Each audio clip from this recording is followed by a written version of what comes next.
Okay, for the next problem number 7, determine the maximum torque that can be applied to a hollow circular steel shaft having an outside diameter of 100 mm and inside diameter of 80 mm without exceeding a shearing stress of 60 megapascals or an angle of twist of 0.5 degree meter, and use the modulus of rigidity in 83 gigapascal. Ayan. So, ang required na or ang hinahanap natin is the maximum torque. So, ito yung ating hollow circular steel shaft na merong inside diameter of 0.08 meters and merong outside diameter of 0.1 meter. So, ang solution niya is, first, we have to solve for the, so, dalawa yung pagbabasehan natin ng sagot. Yung isa is based on the maximum allowable shearing stress and the other one is the maximum allowable angle of twist. So, dalawa yung pagbabasehan natin ng sagot.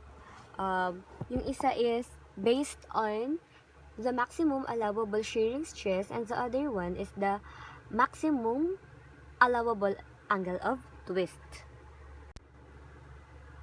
Okay, so let's proceed sa pag-solve based on maximum allowable shearing stress. Okay, the formula for that is maximum stress is equals to 16 times T times capital D, which is the outside diameter, over pi multiplied by quantity of the outside diameter raised to 4 minus inside diameter raised to 4. So, ang ginawa ko is, in-isolate ko muna itong T. T is equals to maximum shearing stress multiplied by pi d raised to 4 minus d raised to 4 over 16 multiplied by the diameter. So, itong formula na ito is para sa hollow shaft. Ngayon, proceed na tayo sa pag-substitute ng mga values. So, T is equals to, maximum shearing stress is 60 times 10 raised to 6 Newton meter squared multiplied by pi outside diameter of 0, 1 meter minus raised to 4 minus outside diameter pi multiplied by outside diameter of 0.01 meter raised to 4 minus the inside over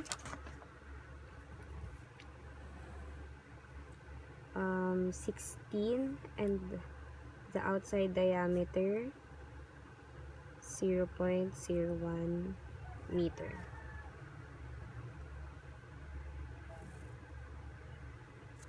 Okay, T is equals to i-multiply lang natin 60 times 10 raised to 6 Newton per meter. Okay. The outside and inside diameter, i-minus lang. The answer is 5.90 times 10 raised to 5 meter raised to 4 over 16 times 0.1 meter is 1.6 meter. Okay, T is equals to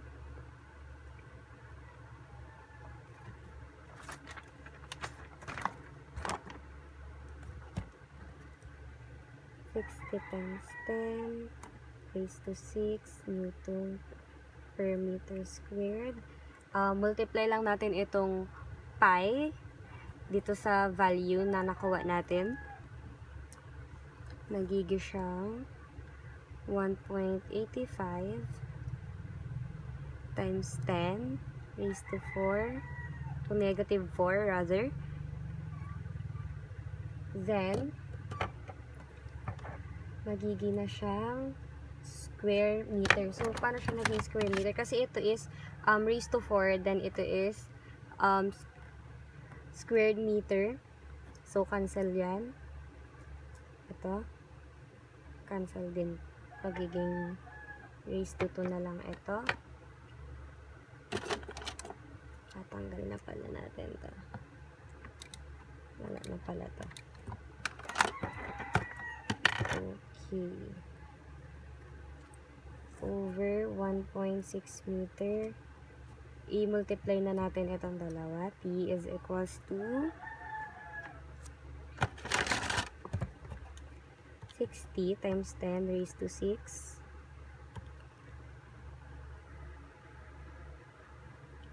Okay, 60 times 10 raised to 6 times 1.85 times 10 raised to negative 4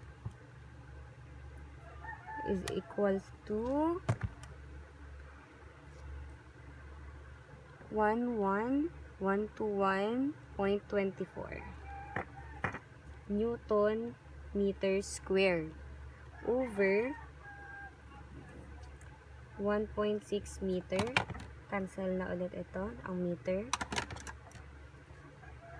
So, 11121.24 divided by 1.6. The answer is T is equals to 6,950.78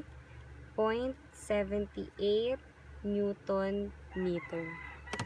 So, ito yung sagot natin for the maximum allowable shearing stress. So, ito yung sagot na nakuha natin based on the maximum allowable shearing stress. Now, let's proceed naman doon sa based on maximum allowable angle of twist.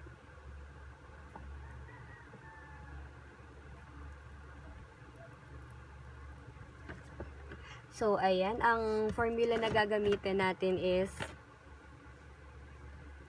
angle of twist is equals to TL over JG. So, angle of twist is equals to the twisting moment, the length of material, the polar moment of inertia, and the modulus of rigidity. So, since given naman doon sa problem na theta over L is equals to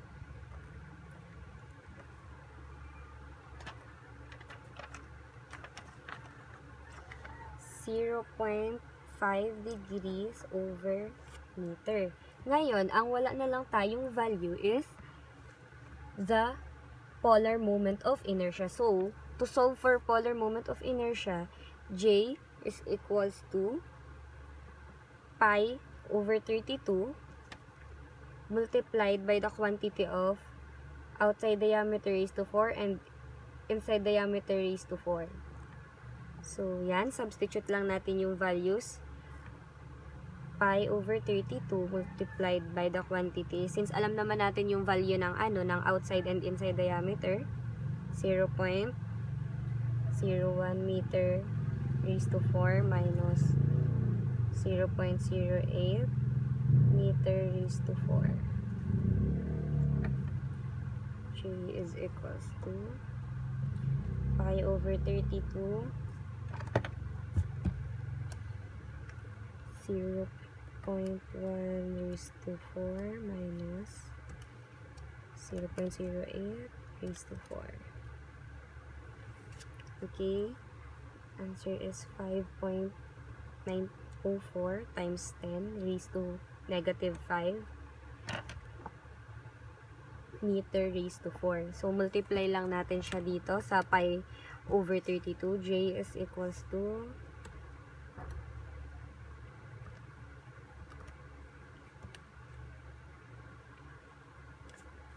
5.80 times 10 raised to negative 6 meter raised to 4. So, meron na din tayong value ng J.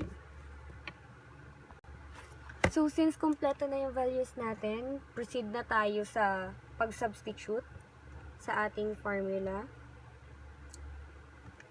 So,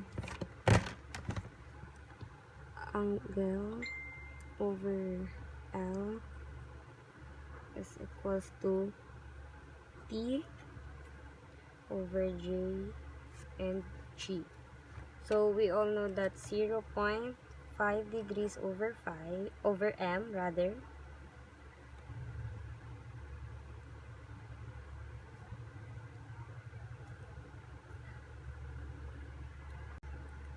So, yung angle of twist natin, supposedly, ang unit niya is in radians. So, i-convert pa natin siya into radians. So, in every 180 degrees, it is a equivalent of pi radians. So, 0.5 degrees over meter, imumultiply natin sa pi over 180 degrees. For proper conversion, then, substitute na lang natin T. Ngayon, ang J natin is 5.80 times 10 raised to negative 6 meter raised to 4 multiply sa ating modulus of rigidity, which is 83 times 10 raised to 9 Newton per meter square. Okay. So, 5.80 times 10 raised to negative 6 multiplied sa 83 times 10 raised to 9. Okay, the answer is T is equals to 481,400. Then, cancel dito. Cancel na tong square meter. Itong isa naman is nagiging square meter. Okay, ang ating magiging unit dito sa baba is Newton per square meter. Ngayon, solve naman natin tong angle of twist natin. 0.5 over M multiplied by pi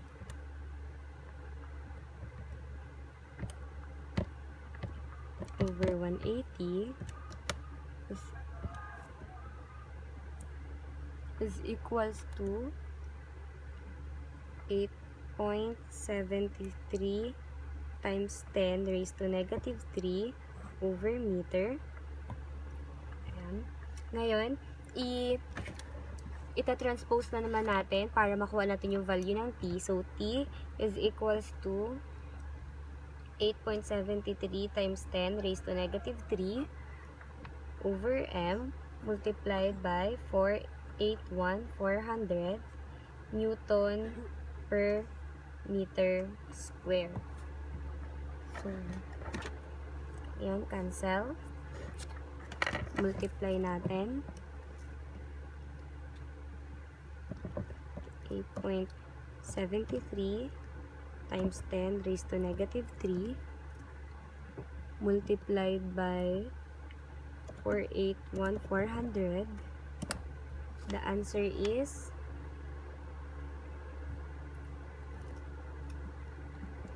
T is equals to 4202.62 Newton meter. So, ayan. Na-solve na natin ang T based on the maximum allowable angle of twist. So, kung mapapansin po natin, ang nakuha natin na torque is dalawa. Based sa maximum allowable shearing stress, ang nakuha natin na torque is 6,950.78 Newton meter, and based naman sa maximum allowable angle of twist, ang nakuha natin is 4,202.62 Newton meter. So, alin po yung gagamitin natin? So, for this problem, ang kailangan natin gamitin is yung nakuha nating mas mababa. We should use the smaller torque, kasi kapag mas mataas yung ginamit natin